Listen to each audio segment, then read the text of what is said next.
All right, everyone. Welcome back to another episode of We Don't Know What to Watch, the podcast where two guys talk about random things that they've seen on the internet and watch movies based on an almighty algorithm. All hail the algorithm. And with me, as always, is the effervescent, the voluptuous, the cheer captain to my cheerleader, Kyle Mulford. And I'm Noah Saturn. How you doing, Kyle? Voluptuous. I don't know if I've ever been described as voluptuous before. Well, there's a first time for everything. I am doing all right. Watched a lot of movies. I didn't watch as many movies, but I did watch some movies because I'm a busy person and I have this thing called a real life. Oh, what are you saying? Just kidding, Kyle. I just don't sleep. I think we've established that. Very true. Very true. All right. So this is one of our mini episodes, sometimes maxi episodes, where we talk about what we've been watching. So I guess I'll go first as you asked me, Kyle, what have I been watching? What have you been watching? Well, first up, I watched this on DVD from the local library. Support your local library, friends. This is the 1983 Disney film, Something Wicked This Way Comes, from that weird period in the 80s where Disney was like, let's make scary things for kids. I haven't seen this yet. I've always meant to see this, and it kind of dropped off my radar and kind of forgot about it. Yeah, so this is interesting because it was based off the novel by the 1963 novel by Ray Bradbury, and then he actually wrote the script as well. So that's pretty cool. Oh, cool. So it's I am a fan of Ray Bradbury books, so. Mm-hmm. Yeah, so if you like Ray Bradbury, you'll definitely like at least the book. The book is great. So it's about these two young boys, probably like both 10 or 11, and they live in a small town in Illinois. We're talking like maybe like 50s, 60s, and all of a sudden this strange, bizarre carnival comes to town in October. So it's a weird time of year for it, but then it's kind of been unusually warm. You know how it can't be that time in October, sort of like so. And it's run by this mysterious man who calls himself Mr. Dark, played by Jonathan Pryce. And if you remember Jonathan Pryce, the main guy from Brazil, and he's been in a million other things. But it's kind of cool. I've never seen him as a bad guy before. I don't know if I know him as well. I know the name, but I can't. You definitely recognize him if you saw him. Yeah, I can't picture the face right now. Just drawing a blank. Okay, so anyway, so of course this is I guess you could argue kind of like Needful Things rules for, you know, he promises stuff to the townspeople, but at a terrible price. So for example, there's like a man who's always obsessed with money. He's like, okay, well, come to my circus and then you'll find a real way to make money. And then all of a sudden, like, the man just disappears and almost becomes part of the circus act. And it keeps happening to all these different people. And the boys are the only one that figures it out. They also find out that they've got this mysterious, not Ferris wheel, but merry-go-round. That, like, if you ride it forwards, you get older. But if you ride it backwards, you get younger. Ooh. So then they're the only ones who have to stop the evil circus from taking over the town and destroying everything. And you find out that they were old men before and they rode the merry-go-round in the last town. What a twist. Yeah, so it's a really interesting, very much about, I guess, dark for a Disney movie. They do push that PG rating a little bit, and it's a lot of fun. Highly recommend it. Also, music by James Horner, so that was a nice surprise. Oh, nice. This is definitely a good, like, scary movie to watch with your kids that pushes it, but not too far, but still pushes it just enough to make it interesting. I guess I'd put it in the same line as, like, Coraline. That is the one Leica movie I have not seen. Oh, come on. That's the first one. It's directed by the king of stop motion himself, Henry Selick. Yeah, I know. I've just never gone back to that one, and I really need to because I am a huge fan of all things Leica. I know. Okay. So next I watched, and here you might find this one familiar. It's a movie made by an Italian director that may or may not involve witches in some way. And it's like taking place somewhere in Europe. And then it's also really colorful. Were there goblins doing the soundtrack? You might think there might be goblins doing the soundtrack. I'm talking about, of course, of Dario Argento and his film Inferno, which I guess is like a semi-sequel to Suspiria. It shares a lot of the same DNA, same music, very similar colors, kind of similar story. Where his this young woman is moving into this mysterious apartment building. No, in that case, I don't know for sure whether Goblin did it or not. I just know that Goblin did Suspiria. So it sounded pretty goblin-y. Okay. So yeah, a young woman moves into like a really old apartment building, and she finds out from a mysterious book that there's like these three mothers, and they all like they control the world from the shadows, and they're like evil witches. And it's implied that one of them was like the evil lady from Suspiria. Then there's another one who we think is living here in this building, like in the walls or whatever. And then there's a third one, so she has to figure out what's going on. But it kind of differentiates itself from Suspiria is the fact that this woman dies like a third of the way through. So then it's up to like other people, like her friends and her brother, who comes looking for her. Yeah, I have actually seen this one. It's interesting. I like Dario Argento though, so. Yep. So this is Suspiria 2, Secret of the Ooze. Inferno Boogaloo. Mm-hmm. Next up, I continued my never-ending quest in the Bring It On universe with the 7th Bring It On film. It's a TV movie that was just released this year. Is Bring It On, Cheer or Die. That sounds ominous. So this is different because it's like they took a Bring It On movie and then like threw it in a blender, and then they took a slasher movie and they threw that in the blender and made a weird smoothie of a film that tastes okay when you really think about it. So it's about a group of high school cheerleaders. Imagine that. And then in this school, they're not allowed to do any like jumps or flips or any big stunts because 20 years ago at the national competition, there was an incident where like a cheerleader fell off the top of a pyramid and broke her neck and died in front of people, in front of the audience. So it's Bring It On goes dark here. I guess. So it's also implied that like another cheerleader like pushed her because she was mad or something. So that was... Methinks that's called murder. Yes. So yeah, but you can't really prove it, can you? Because it was an accident. So 20 years later, that group of high schoolers trying to bring back the cheer club, the Diablos, at this school somewhere in, I don't know, America. So that's a good name for bringing back a cheer where someone died. Mm-hmm. So then the Diablos their cheerleading squad is lame because they can't do any stunts or anything, but they're going to go to the big regionals competition. So they decide they're going to go rogue and practice their stunts by themselves, but they need a place to practice their stunts. So you know what they do? Where do you think they go? To an abandoned swimming pool? Oh, no, that's Pitch Perfect. They go to an abandoned school across town. It used to be the old high school, but it was closed.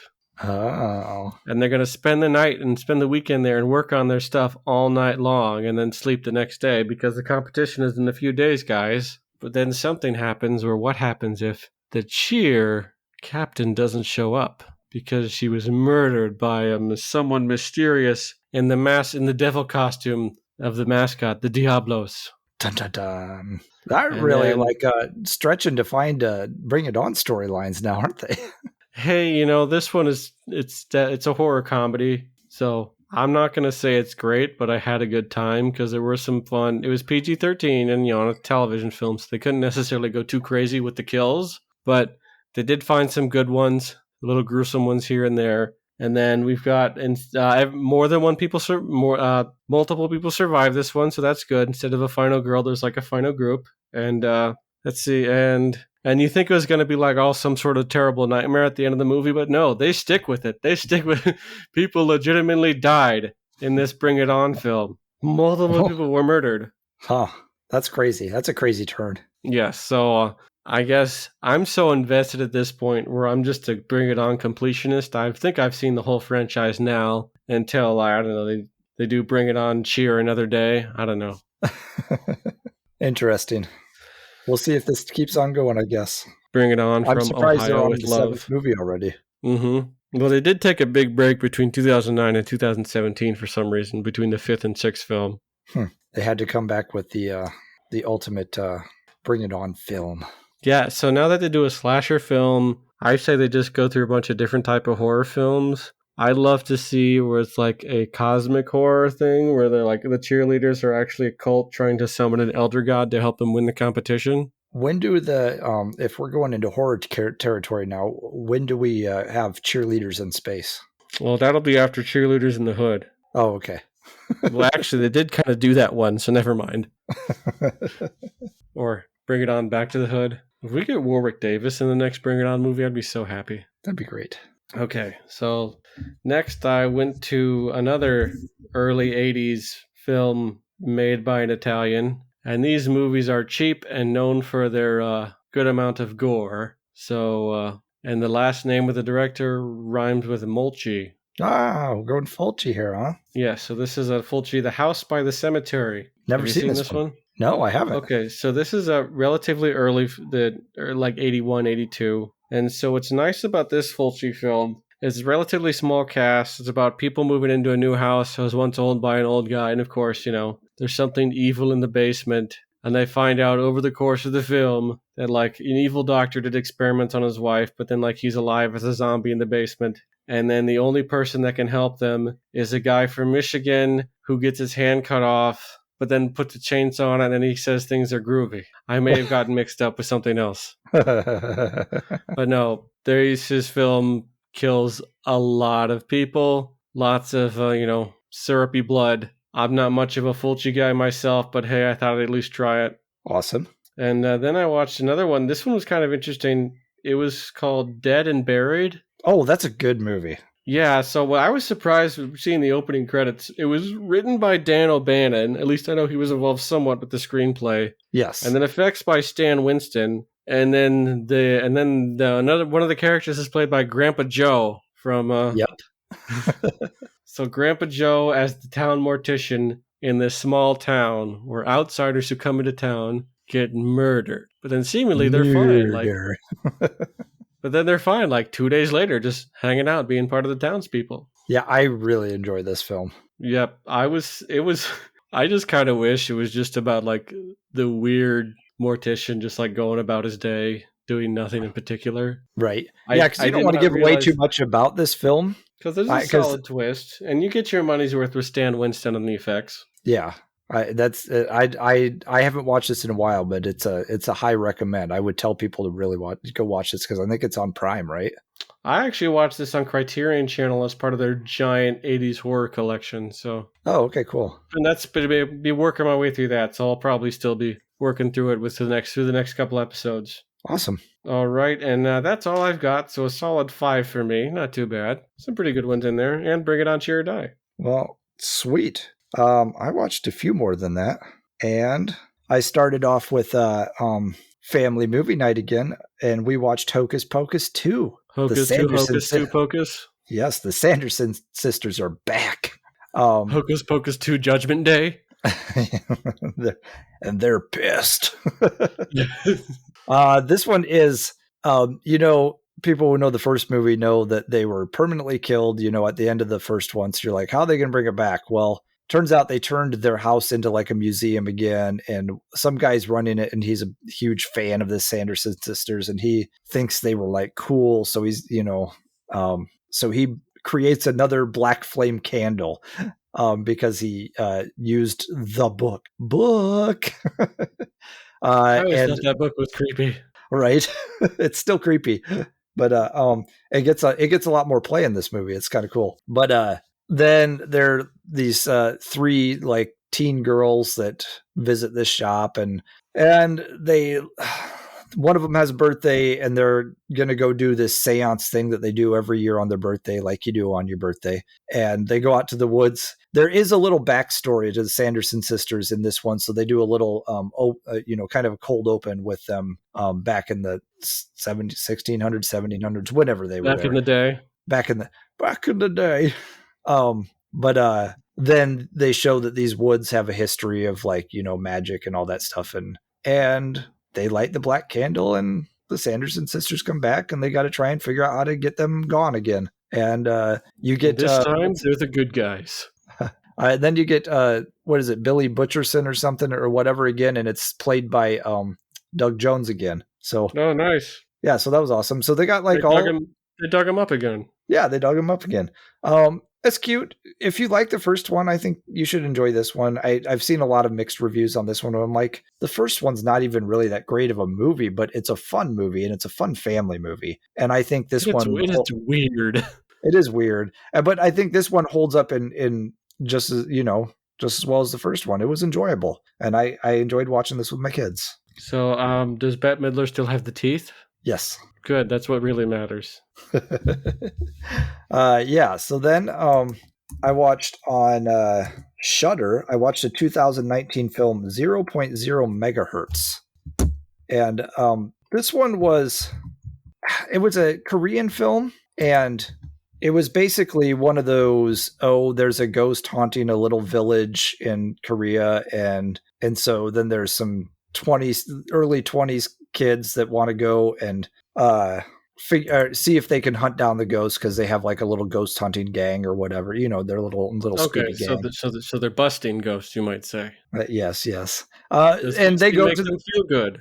it makes them feel good. Okay, I don't know. This ghost did not make them feel good. okay. So they are afraid of those ghosts. They are afraid of those ghosts. They go and do all the readings there, and they're trying to find the ghost and bring it out and all this stuff, and things go awry. And it's one of those Korean films with a ghost with a creepy face and long black hair. It felt pretty generic to me. There was some creepy moments in it, but overall, I was kind of underwhelmed. So Yeah, I know it's. I know The Ring is Japanese, but how would it compare to something like The Ring or The Grudge? I know those were pretty popular.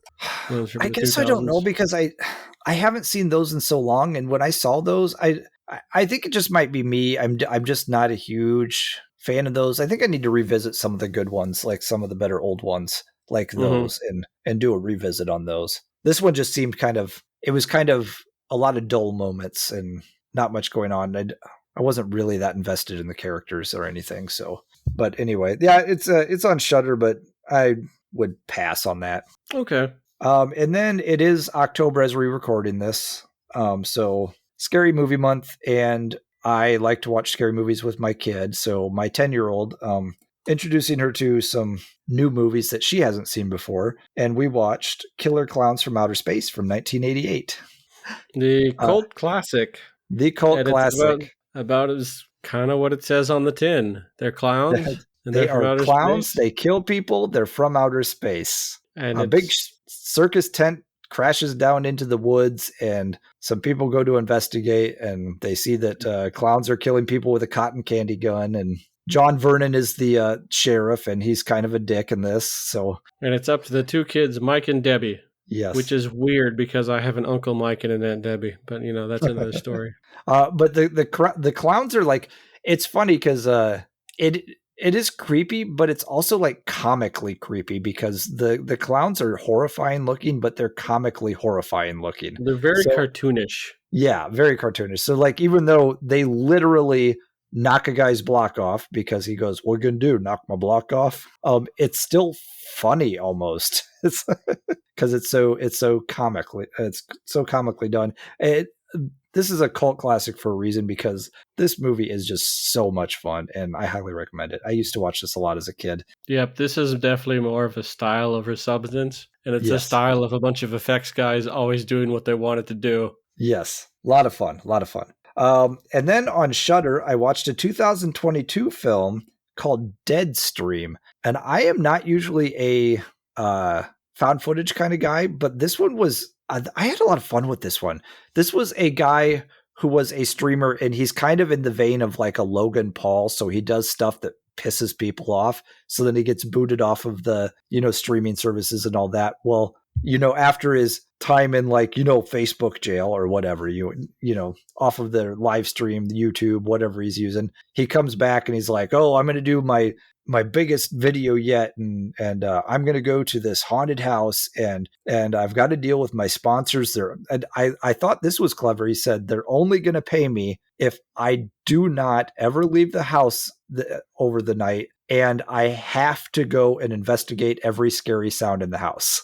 So I was like, that's actually a good premise for why are you going in that room? Well, because it's a he wants solid to premise. sponsor. It's to get his sponsorship money.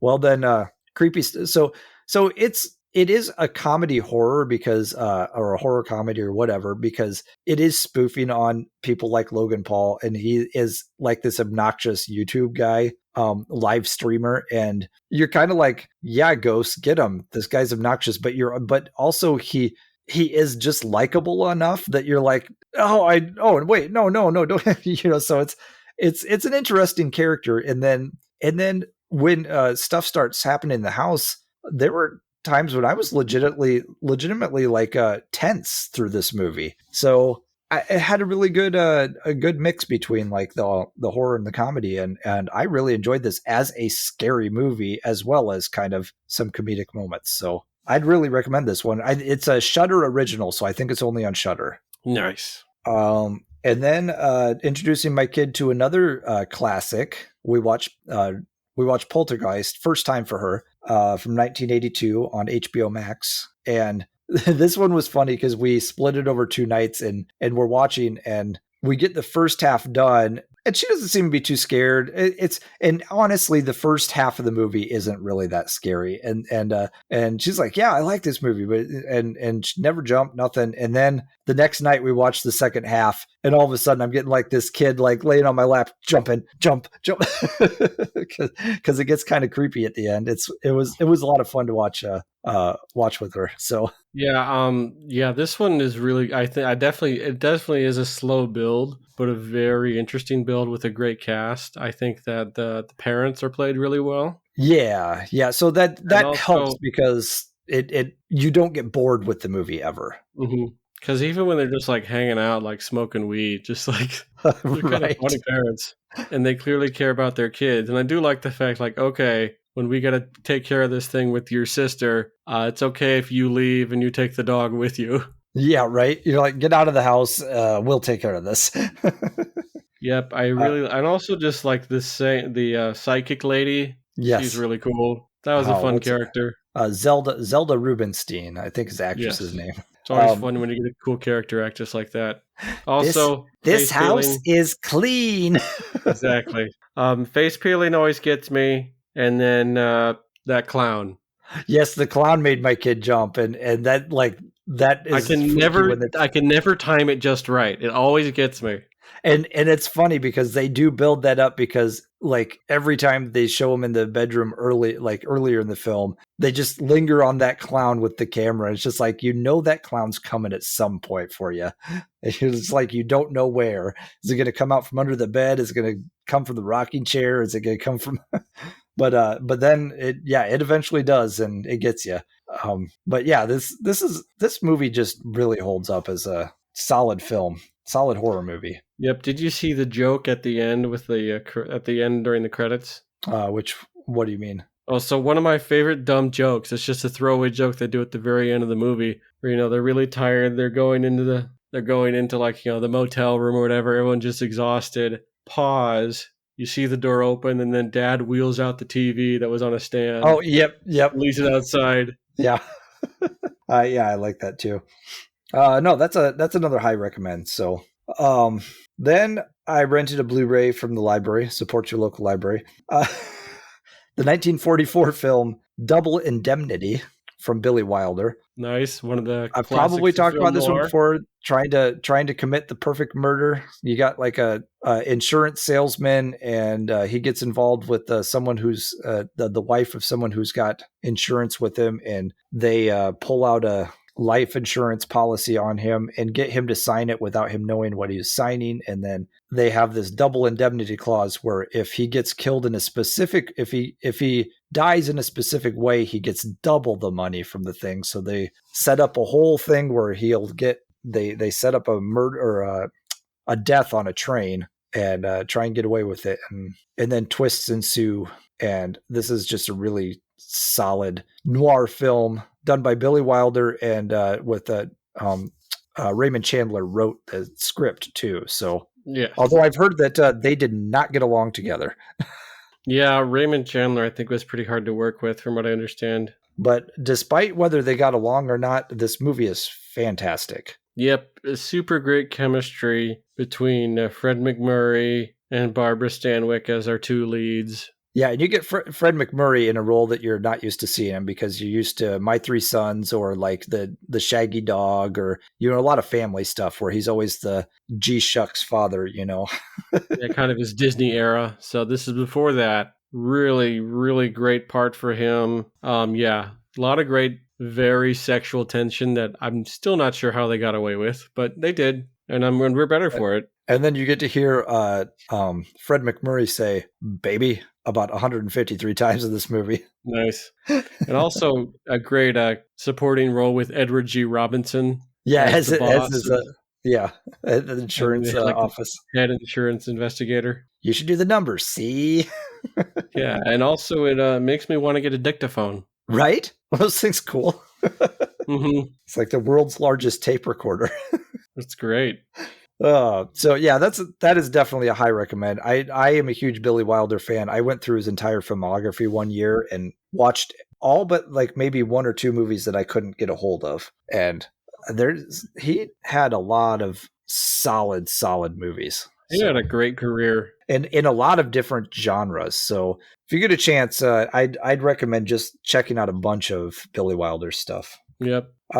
Okay, and then I watched because it's October, the whole family watched Abbott and Costello Meet the Mummy from 1955. I just had to mention it because I mention these every year, so I'm not going to go into it. It's Abbott and Costello Meet the Mummy. It's fun. I also saw this one. This was like one of the last of the movies they made together because their partnership was just not doing so great. Yeah, but they still made a heck of a movie. It's a fun one. Yep, So and very much for their trademark silliness. Yeah. Also, I love what they do with the ending of the movie. They just, we'll just turn it into a club. I've got the perfect idea to keep his name alive. Exactly. So then the next one, I've been trying to find horror movies to watch with my kid, and then she last week came to me and said, "Well, Dad, I was thinking about how I love Tremors and like monsters coming from up underneath people, and they're like, can we watch Jaws?" And I was like, my 10-year-old just asked me to watch Jaws. I'm very happy right now. Nice. So we watched Jaws, and what's funny is I think they were, and I tried to warn them. It's like, this is a great movie, but it's not going to be super scary, as even though it's a shark killing people. We got to the part where they were just about to go out on the boat, and she goes, "This has got to be the slowest moving horror movie I've ever seen." And I go, yeah, because it's kind of horror adjacent. It's more of a drama with some horror elements, in my opinion. But it's still a fantastic movie, and she still enjoyed it. So it's a classic for a reason. That's a testament to the middle part. There's not a lot going on monster wise, like with the shark and anything, but you have all of these interesting characters and a good story. So remember, the mayor in Jaws is still the mayor in Jaws too. It just tells you how important local elections are. Right.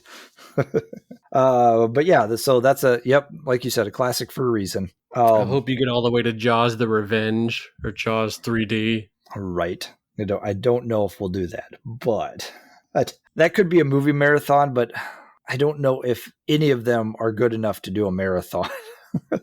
Could show them Deep Blue Sea has LL Cool J. My hat is like a shark's fin. Exactly.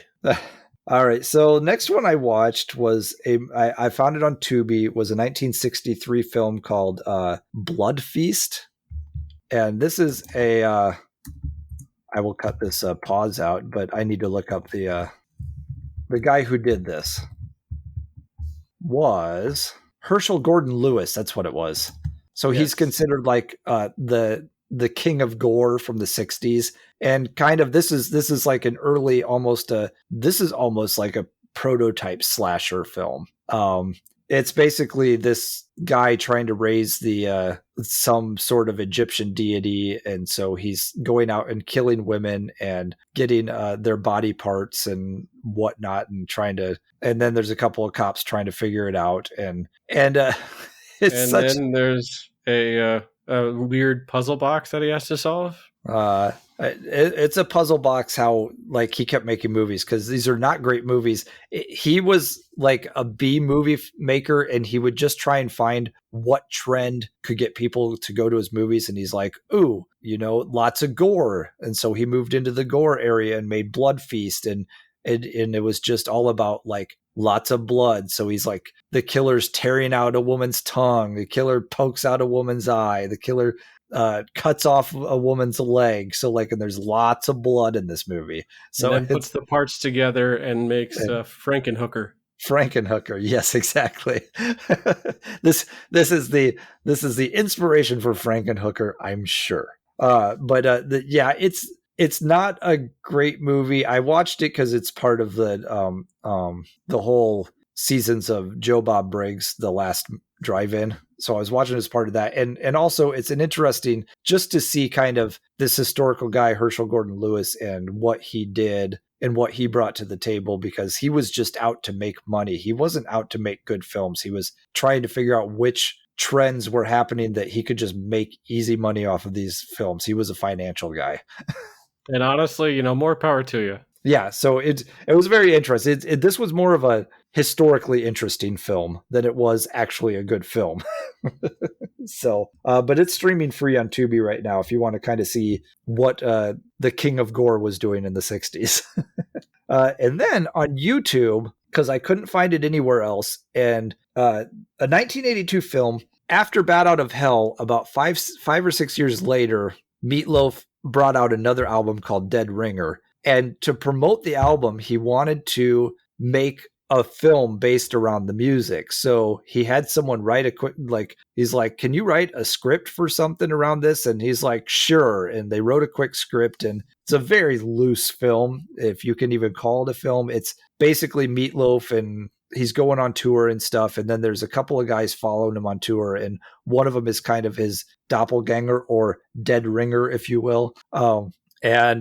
He sings just like him and all this stuff. And so they're following him, trying to get to meet Meatloaf. And it's just basically a vehicle for showing his Dead Ringer album. Now, nice. The funny thing is I watched it on YouTube, so I don't know if I got the full movie, because I'm like, this is promoting his album, and yet half the songs were cut out, and I'm wondering if it's because it was on YouTube and they took out the actual concert footage because of music rights. And I'm going, well, that's what the whole movie was about, but you can't find it. Yeah, you can't find it anywhere else, and it's really poor quality on there. So it was more one of those, I was like, I heard about this and I was like, that sounds really interesting. I just need to see what this is. So it was kind of just an interesting, weird, experimental Meatloaf film.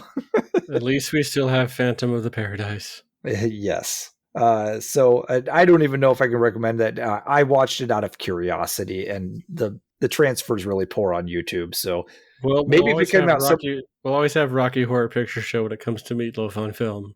Yes.